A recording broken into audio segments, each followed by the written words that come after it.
Meu nome é Eliana Leão, eu dou aula na Universidade Federal do Paraná, dou aula de literatura de língua inglesa.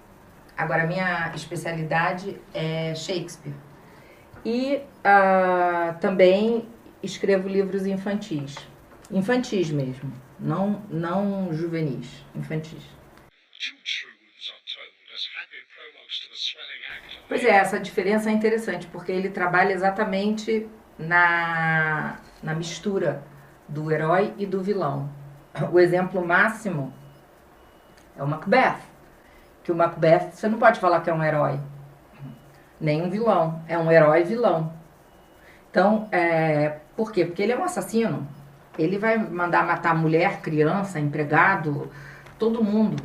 Mas ele é o herói da peça. Como que é isso? Então, Shakespeare não faz essa separação. Isso é uma das características da escrita de Shakespeare. É essa mistura de herói e vilão. É a mistura do cômico e do trágico. É a mistura de reis e bobos, de rainhas e prostitutas. Ele abarca o espectro humano, o espectro social e as paixões. Ciúme, ira, inveja, amor, enfim, todas as paixões. Então é isso que ele é abrangente, né? Por isso que ele é um autor tão revisitado e tão lido 400 anos depois.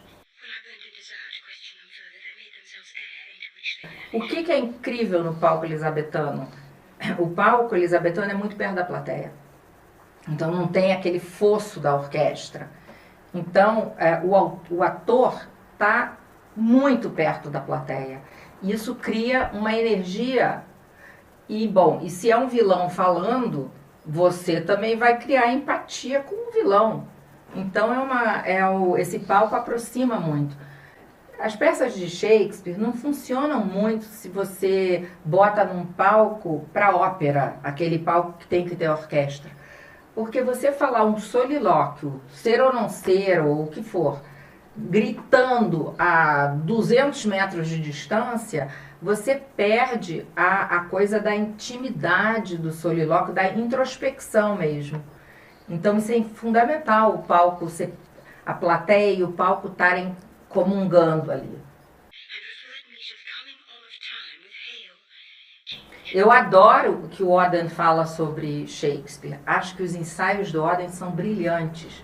O ensaio dele sobre Iago é assim espetacular. Muda o modo como você enxerga a personagem. Mas eu acho que essa coisa de... Sim, quando o crítico escreve sobre Shakespeare, ele revela muito de si mesmo. Mas eu acho que não é isso que fascina a gente. O que fascina é a obra em si. Mas realmente existe essa coisa de quando você escreve sobre Shakespeare, você acaba tirando daquela multiplicidade de sentidos aquilo que te é mais próximo, aquilo que fala mais perto de você. Então, como é que eu vou trazer na minha sala de aula para os meus alunos? Como é que a gente vai trabalhar com Shakespeare se tem essa coisa do Shakespeare ter escrito para o teatro? Então tem muita coisa ali no texto que você só entende vendo a peça. E nisso o cinema ajuda pra caramba. Porque aí você passa um filme, escolhe um filme bom, uma interpretação boa, né? Porque sempre é uma releitura. Quer ver um Hamlet que é considerado pelos críticos que realmente entendem do babado ótimo? É o Hamlet russo, do Grigory Kozintsev. É um Hamlet de 1963, mas é o que tem de bom o Hamlet. Então, o cara, né, ele trabalhou no teatro na década de 1920 com Stanislavski, com um grupo lá russo, e depois ele migrou do teatro para o cinema, e ele foi com tudo que tinha que saber. Então, por exemplo, esse aí eu acho um espetáculo, entendeu? Eu gosto muito por isso, porque você tem possibilidade de confrontar leituras e uma leitura vai completando a outra. E é uma delícia ver bom ator fazendo Shakespeare, né? O ruim é fazer um ator que não sabe o que está falando, que fala as linhas, a poesia, como se tivesse sem entender, sem compreender, sem dar as pausas corretas. Então eu acho espetacular cinema. Cinema e Shakespeare é o máximo. Agora, eu acho que a conversa com os psicanalistas é muito boa, porque tem coisas que eu falo, ou que o outro que vem do ponto de vista literário fala, que eles aproveitam muito. Às vezes eles veem aquilo e aquilo cresce na mão deles, na palavra deles, na cabeça. Então, uma das coisas que eu falei, que estava conversando com esses psicanalistas, era o seguinte: qual que era a grande paixão da peça? Então, o ciúme de Otelo, mas a inveja do Iago é fenomenal. E daí a gente conversando, o Lacan, que eu não tenho leitura de Lacan, porém isso eu sabia, que o Lacan faz um binômio, inveja-ciúme. Então isso aí para um psicanalista é um prato cheio, né? Então eu acho que é válido, eu acho muito bacana a pintura, visitar Shakespeare, a psicanálise, enfim, outros dramaturgos, mas acho que a literatura propriamente, a estética, a literatura também tem a contribuir. A psicologia, a psicanálise, a literatura, o direito, a economia. Gustavo Franco também escreveu sobre Shakespeare belamente. Também tem 1 ou 2 livros sobre Shakespeare. Então acho que a arte, a pintura, Shakespeare na pintura, Shakespeare na escultura, enfim, acho que a gente até...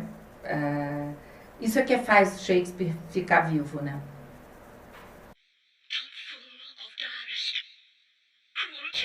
Ele está tratando das questões que preocupam o elisabetano, a Inglaterra elisabetana, porque provavelmente ele nunca viajou.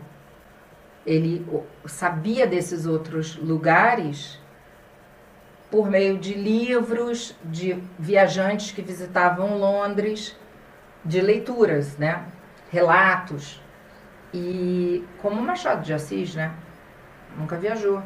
O máximo que ele foi era até ali, no estado do Rio mesmo, e é um grande autor, né? Então, quer dizer, isso não tem nada a ver, você não precisa viajar.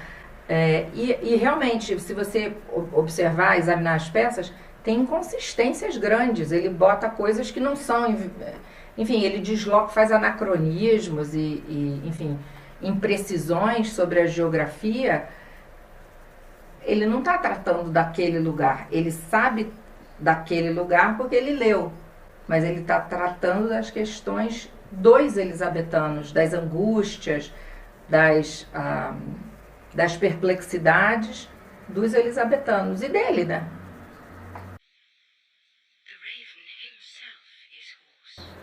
Eu acho que tem uma certa... Eu sei que implícito na tua pergunta está a questão da dificuldade, né? De ler Shakespeare. Eu acho que ler... Bom, todo mundo que tem uma certa inquietação existencial, acaba, se tem algum acesso a Shakespeare, acaba ali, né? Acho que, enfim, meus alunos leem Shakespeare, amigos, mas eu não acho que é uma coisa assim que...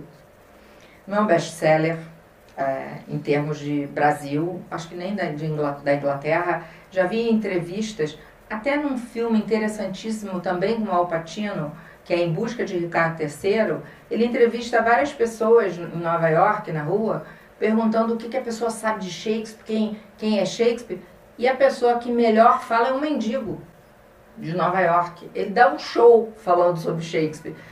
O resto, o pessoal andando na rua, é tudo enrolação. Ninguém está sabendo o que está dizendo. Shakespeare, Romeu e Julieta, não passa disso o conhecimento. Com os filmes, as pessoas acabam conhecendo um pouco mais.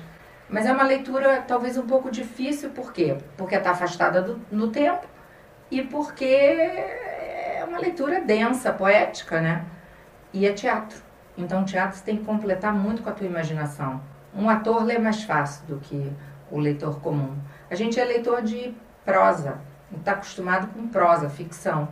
E ali é leitura de teatro. Então, diretor de teatro, ator, esses leem com grande facilidade.